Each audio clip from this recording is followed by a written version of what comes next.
telling all flock members, if you want to become truly elite, for just $1 a month, you too can become an elite bad bird.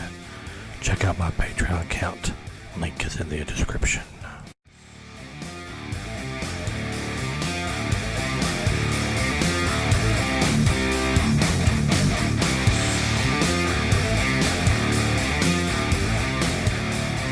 Hello there, my flock. Badraven here. I'm back with our Jason Marathon. This is all the way up to part 3. Friday the 13th part 3 in 3D. Yes, it's hard to believe way back in the 80s. This movie came out in 1982 that there was 3D even back then. But you know, 3D started back in the 50s, so this was kind of a renaissance in the 80s for 3D movies. I didn't get to go see this one at the movies in 3D, so I didn't even get to go see it in the theater at all, in 2D or 3D. But I did remember seeing previews of it when we did go watch movies, talking about the 3D aspect of it. See, our theaters never was upgraded to get it, I guess, at the time. But you got to think back, all right, you know, that was back, you know, early 80s, so we went in the very top of the food chain when it comes to, you know, theater experiences like that. But I'll give you kind of a list of kind of the 3D movies that were out at the time, because like 3D had just come into renaissance, like I said, of just people wanting to make movies in 3D. You had Parasite, which I never got to see. I don't know anything about it, but it came out in 82. You had this one, came out in Friday the 13th Part 3, came out in 82 also. Then you had Amityville 3D. You had Jaws 3D, which I did go watch Jaws 3D in 83 at the Middlesbrough Cinema. They had it, and this is back when you had the red and blue glasses, and all I did was kind of cross my eyes. I never really could tell that the shark was coming at you. So it probably would have been the same way with this one if we had actually got to see it at the theater. But the fad soon died out. So when this movie came out where I could watch it on VHS, it was just Friday the 13th Part 3. They dropped the 3D off and never even mentioned it. So there was no way of getting it. I do have a couple. I got a DVD and a Blu-ray in the set of Friday the 13th Blu-ray set. It's got the glasses, the red and blue glasses. I don't know why they didn't want to put it on Blu-ray 3D, which would be awesome just to see it in a good, you know, quality without having to use the crappy red and blue glasses. I know you have to still wear glasses, but you know the 3D with the Blu-ray was a lot better. And Jaws 3D got released on it. They keep saying that the quality of the film was not good and it wouldn't show up as good as it should. So I don't know. I've not seen the Jaws 3D and Blu-ray 3D to even know whether it would be or not. But anyway, that's the technicality of it all. It was called Friday the 13th Part 3 in 3D, but we'll affectionately know it as Friday the 13th Part 3. I was excited to see this as a kid because, you know, VHS was king. We could go to the video store and we could rent the crap out of it, which we did. And I was just getting into the genre. I was really looking forward to the next Friday the 13th Part 2. I really wanted to see this movie. So this takes place like just basically right after he's killed in Part 2, which doesn't really explain why. Okay, this is a spoiler review, people. This is a spoiler review before I get any further. I'm going to say stuff about the movie that, you know, what parts, what happens in it. I'm going to tell you it all. So if you don't want to watch it, watch the movie first and then watch this review. But it doesn't really make any sense because Part 2 he was running around with a sack head on him, and he was kind of a smaller fella. And this one, he was really tall and kind of muscular, dude. You know, I think the actor that played him was Richard Brooker. I never got to see Richard Brooker at a con because I've not been to many cons. My buddy Pizzell, he actually got a signature for him way back when cons were kind of new around here, and the guy passed away a little bit after he got the signature, so he was lucky enough to get it. I'd like to have met him and got to talk to him.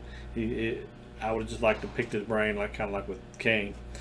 But he was the Jason in this one, and I think they put shoulder pads on him to kind of give him some, some bulkiness up his shoulders. I think that's what it is. And this is where he gets the iconic mask of the hockey mask. So that's what makes this one so great, even though I'll get into what I didn't like about this movie. Even though I love this movie, there's some things I don't like about it. But going back to the premise, he's supposed to be, hit with a hatchet, and then he's like, it's on like the same night, I'm pretty sure, walking around this woman's hotel or store or whatever, and he doesn't even look like he's got any damage to himself. Got no mask on because they took the sack off his head in part 2. Jenny did, and Paul. He's walking around, and it's in 3D, so you get a lot of things with stuff at the camera, And he like attacks these people. I'm not going to get every kill, but he attacks the people up there and kills them. The man and woman that runs the place. Then it goes to like a town or a city, and you get introduced to the kids that are going to go to Camp Crystal Lake, I guess, or a place close to it. I guess it's not actually Camp Crystal Lake. It's always somewhere close to it. There's a lot of places right next to this place. You get let's kind of go into who directed first, and I'll kind of get into the story, kind of get ahead of myself. It's directed by Steve Miner, which I liked his direction in this movie. I think he did a tremendous job. Also, the people in it, we have Richard Brooker, of course, is Jason. Gloria Charles as Fox. She's one of the bikers. Rachel Howard as Chili. David Katniss as Chuck, Dana Kimmel as Chris, Paul Katica as Rick, Sherry Mujanis as Edna, Larry Zerner as Shelley. Gotta have Shelley. He's the one that introduces the mask to Jason. That is the basic cast. I may have left a few people out. I'm sorry. They the story took place, like I said, after the events of the second one. They go to this town, and it's like the group of kids with Chris as a group leader, and she's a very bad actress in this movie. I hate to single her out because there's a lot of bad actors in this movie. Also, another bad actor is her boyfriend in it, Rick. Rick is really bad, and even Shelley is prone to look like they're all reading their lines off the paper, which those three really do. There was some other standouts that I thought did better. This is a Jason movie. You're not looking for Academy Award-winning acting, but for a Friday the 13th movie, this was even pretty bad for it, I thought. So they're going to get up their group. You always got to have the stoners in the group. You have the man and the woman smoking pot. And there's some funny stuff with that in there. And they're all going to the camp. You got the jock and his girlfriend type deal there too. And when she gets to the lake where they're staying, she sees Rick, her boyfriend. He comes up separately, and they're supposed to have had like a breaking up, and they've kind of like been apart for a while. And she's going back here, and she's kind of in a bad place because when she was there, as younger, she must have been fighting with her parents, and she was staying on the lake, and she left and spent the night in the woods. And this is supposedly taking place somewhere in, because Jason didn't have his mask in her little dream sequence, so I don't know exactly what happened to her. They kind of allude that she may have been sexually assaulted by Jason. Doesn't really show anything, but we can't really figure out. She said she woke up in her bed. You don't know exactly what after he attacked her in her dream sequence that she said happened to her when she was young. So she's kind of going back there as therapeutic, is trying to get past all this pain and anguish. So she's there. You got Shelley, which is a big nerd. He likes to do crazy stuff. He's always, when he runs around with a mask, he's got a bad mask at the beginning. It's kind of a clear mask. And he's trying to scare everybody. He thinks scaring people is going to make them like him, because there's a girl that they pick up there that he likes pretty well. So he thinks that's going to win her over, which nobody likes him. They think he's a jerk for doing all this kind of stuff. They go to the camp. Of course, they ain't there very long, and Jason is hiding out in the barn behind their cabin. He pretty much starts picking them off one by one. You have a good scene with Shelley and his girlfriend, or the girl he likes, going into town, and they get kind of accosted by a biker group, and he ends up running over one of their bikes, and they have some 3D moments where the bikers bust out the window and it shows the fist coming there. And when you watch it in 2D, it just looks like somebody's fist is right in your face, so it doesn't really pay off as 3D because you don't have the 3D. they come back. The bikers follow them back there, and of course, they're trying to steal the gas out of the van and gonna burn the place down. I don't know. They just end up going to the barn, and Jason's in there. Pretty much dispatches with all of them. Maybe the one guy biker is kind of knocked unconscious, so he comes back later in the movie. But anyway, he starts facing everybody off, and Shelley has already started this craziness with the axe through his head, and they think that he's actually hurt, and he's just laughing at them, and they get mad at him. So he's kind of like been playing crying wolf a lot, so they don't really expect anything from him. So when he goes out to the barn to check out the barn, when he comes back with his neck slit open and his Jason mask on, because he was running around with a Jason mask most of the time, and I had like one of those spear guns and was like scaring one of the girls with it. He comes back with his mask on and his throat slit. Everybody thinks it's just makeup, and they gotta let him lay there before they find out he's actually dead. He actually is dead. So they all get in a panic. You have a great scene where Rick, which is a horrible actor, the boyfriend of Chris, is like outside the cabin, and she's like looking around for him, and she can't see him, and he's like being held by Jason, and like squishes his head like a zit, and his eyeball comes flying at the camera for no reason, because like I said, it's not 3D on the copy I watched. So it was kind of cool the way they did creative stuff toward the camera, but you know, the popcorn popping in your face wasn't very good. It was kind of tacky, but they tried. They tried to yo-yo toward your face. They tried everything to make it 3D. The 3D to stand out, and I would love to see the campiness of it on 3D, but you know, that's never going to happen. Paramount's never going to let that happen. Chris ends up having to face her nemesis, and he's running around the masked then, and he has a great kill with him with the spear gun to the girl's face in the water. That was really cool coming off the camera, even though it wasn't 3D. And he pretty much annihilates everybody there. She's the only one left, and she's like having to confront him in the barn. And she gets the upper hand on him. She first gets away from him and gets in the van. You think she's going to make it out of there, but the bikers had took the gas out of the van, but she's not being able to make it very far, and she runs out of gas. And this one, Jason runs. He's running after her. He chases her all over the place, and he gets her back to the barn. She goes up the ladder. He goes up in the ladder too, and he can't see her, of course, and she's standing behind there, and she knocks him in the head, puts the rope around his neck, and drops him down out the barn door where the hay goes out, and hangs him. And pretty much, he's dead. He's hanging there off the ground, fell I don't know how many feet, and he should be dead, of course.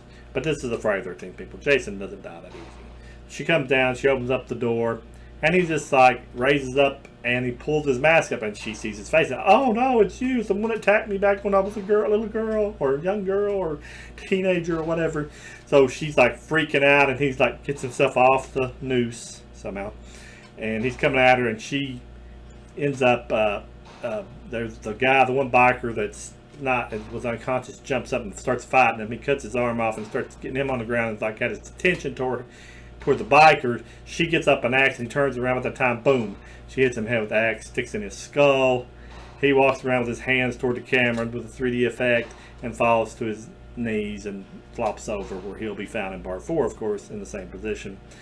She's like freaking out, and she walks out of there, and she gets in a canoe or something, kind of like the remnants of part 1 where Alice got in the canoe and kind of drifted off into the lake. Where she gets out in the lake, she wakes up, and when she wakes up, she looks up toward the cabin. This is kind of a spooky part. I told Andrew it's a very spooky part when I look at it.